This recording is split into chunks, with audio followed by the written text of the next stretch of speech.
Mas Oji Channel dengan berbagi motivasi dan inspirasi. MOC. Dan ini sudah kita dapatkan dari keterangan kepala desa maupun sekdes juga mengakui bahwa alat-alat itulah yang digunakan. Dari hasil pemeriksaan yang sudah kita laksanakan terhadap beberapa warga, memang benar dipakai, dicatut namanya dengan meminta KTP, fotokopi KTP yang akhirnya dimunculkan dalam surat-surat ini. Sementara warga itu tidak mengetahui dan menyatakan tidak memiliki, menguasai tanah tersebut. Ya teman-teman, ada informasi yang datang dari kelanjutan kasus pagar laut di kawasan Tangerang nih teman-teman semuanya. Akhirnya siapakah dalang atau pelaku dari pagar laut itu terungkap teman-teman semuanya. Setelah dilakukan penggeledahan di salah satu tempat, kita sebut saja rumahnya Lurah Kohot ya. Lurah Kohot ini yang selama ini banyak dicurigai diindikasikan bahwa dia ikut terlibat dalam hal pemalsuan dokumen. Akhirnya kemarin setelah dilakukan penggeledahan di rumahnya, di kantor kepala desa juga disita beberapa barang-barang termasuk mesin, printer dan sebagainya. Akhirnya terungkap dan mengakui bahwa dia memang ikut terlibat membuat dokumen palsu sertifikat hak guna. Nah ini luar biasa ini, ternyata akhirnya ketahuan ya teman-teman siapa pelaku dari sindikat dari pagar laut pemagaran laut yang ada di kawasan Tangerang sejauh 30-an kilometer ini. Nah bagaimana informasi selengkapnya sih sebenarnya, kita simak saja informasinya berikut ini. Fakta-fakta baru mulai terungkap terkait kasus pagar laut di perairan Tangerang, Banten.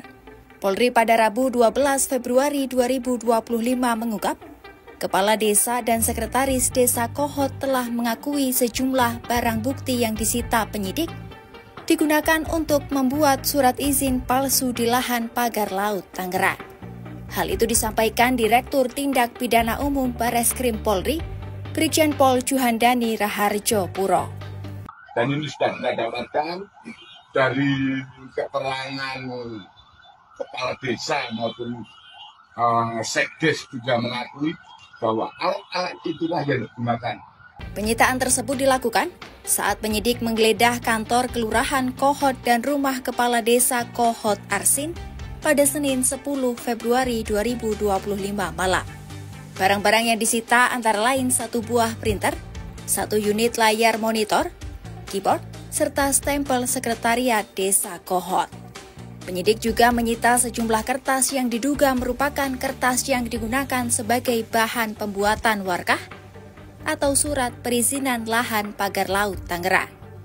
Meski begitu, Juhandani menegaskan pihaknya belum bisa langsung menetapkan mereka berdua sebagai tersangka, meskipun Kades dan Sekdes Kohot telah mengakui ada sejumlah barang yang digunakan untuk membuat surat palsu.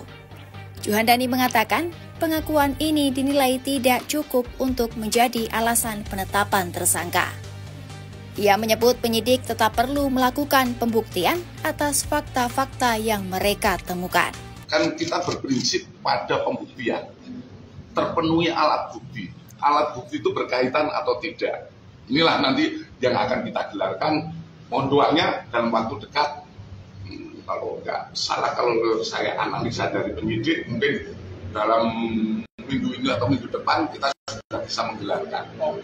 Sebelumnya, kasus pemalsuan surat hak guna bangunan atau SHGB dan surat hak milik atau SHM di Kohot, Kabupaten Tangerang terus menyeret nama Kepala Desa Kohot Arsin. Polemik yang bermula dari kemunculan pagar laut itu berkembang hingga ke ranah hukum, sehingga membuat Bareskrim Polri turun tangan. Pada Senin 10 Februari 2025, Polri telah menggeledah rumah Arsin di Jalan Kalibaru Kohot, Paku Haji, Kabupaten Tangerang. Namun sosok Arsin tidak tampak sepanjang penggeledahan dan di rumah itu hanya ada 10 pria yang diduga sebagai pengawal pribadinya. sisa ataupun sisa kertas yang digunakan yang kita duga dan kita melihat identik dengan kertas yang dipakai girik yang digunakan sebagai alat untuk warkah.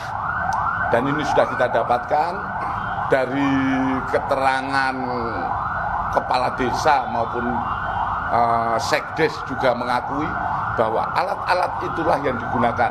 Dari hasil pemeriksaan yang sudah kita laksanakan terhadap beberapa warga, memang benar dipakai, dicatut namanya dengan meminta KTP, fotokopi KTP yang akhirnya dimunculkan dalam surat-surat ini. Sementara warga itu tidak mengetahui dan menyatakan tidak memiliki, menguasai tanah tersebut.